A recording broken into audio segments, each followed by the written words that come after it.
Hindustan voice, सच आपके सामने। नमस्कार, मैं हूं आपके साथ प्रांजल सिंह। आप देख रहे हैं हिंदुस्तान वॉइस। मोदी सरकार को सुप्रीम कोर्ट ने लगाई फटकार। सीजेआई ने बोला किसानों से बिना पूछे क्यों बनाया कानून। सुप्रीम कोर्ट में कृषि कानूनों के खिलाफ दायर याचिकाओं पर आज सुनवाई चल रही है। भारत के मुख्य न्यायाधीश शरद बोबड़े ने सरकार की नीयत पर सवाल उठाते हुए उन्हें असक्षम ठहरा दिया। उन्होंने कहा, हमें ये कहते हुए खेद है कि आप भारत सरकार के रूप में समस्या को हल करने में सक्षम नहीं हैं। आपने बिना किसी बातचीत के ये कानून बनाया है। इसी कारण किसानों ने हड़ताल की। अब आप ही को इसका हल निकालना होगा।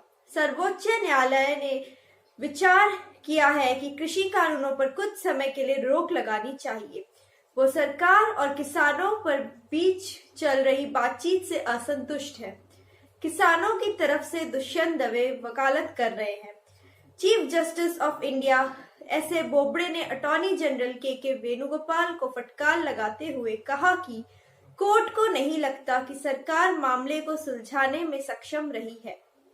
किसान संगठनों और सरकार के बीच कई बार बैठकें हुई जिसका कोई परिणाम सामने नहीं आया है।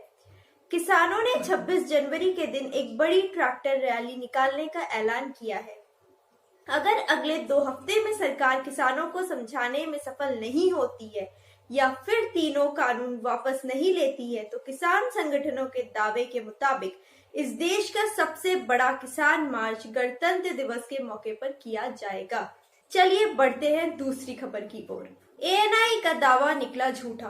पाकिस्तानी राजनयिक ने नहीं माना कि बालाकोट में 300 आतंकी मारे गए थे। देश की सबसे बड़ी समाचार एजेंसी एएनआई द्वारा एक बार फिर गलत खबर चलाए जाने का मामला सामने आया है।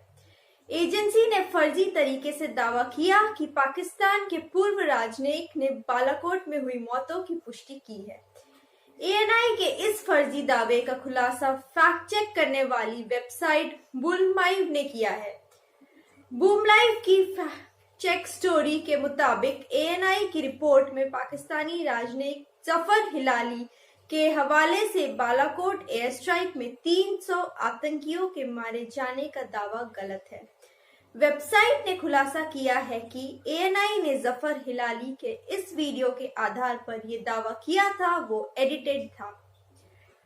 Former Pak diplomat admits 300 casualties in Balakot airstrike by India के शीर्षक के साथ एएनआई ने अपनी रिपोर्ट में दावा किया था कि हिलाली ने इमरान खान के भारत के सर्जिकल स्ट्राइक वाले बयान पर डिबेट करते हुए एक न्यूज चैनल पर कहा कि भारत ने अंतर्राष्ट्रीय सीमा को पार कर युद्ध अपराध किया।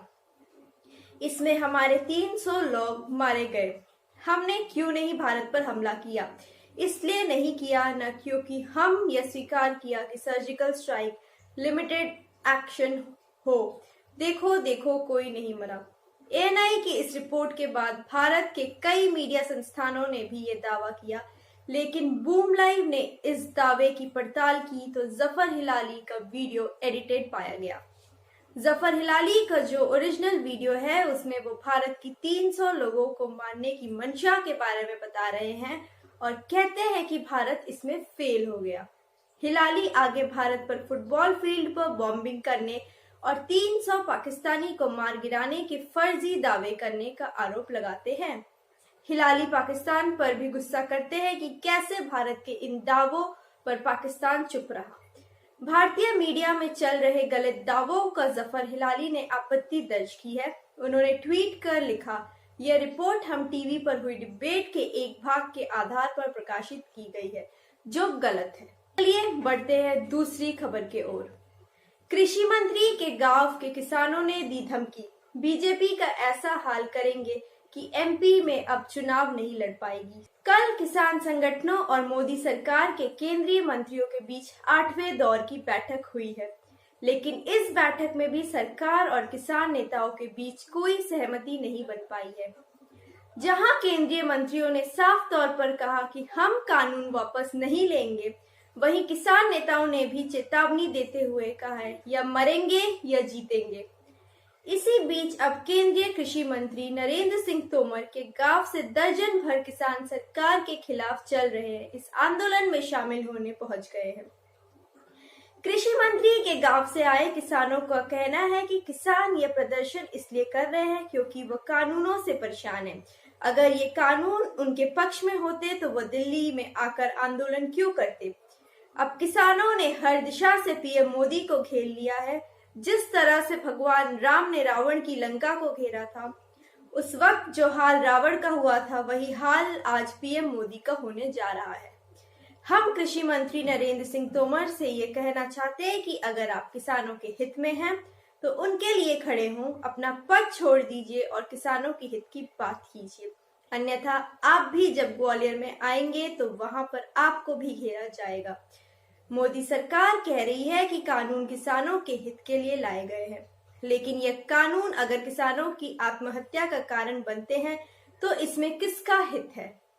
किसानों का कहना है कि उन्होंने दिल्ली आने से पहले ग्वालियर में भी कृषि मंत्री नरेंद्र सिंह तोमर के खिलाफ विरोध किया था, ताकि उनको पता चले कि जहां पर वह खुद रहते हैं वहां लोग इन कृषि कानूनों के बारे में क्या सोचते हैं।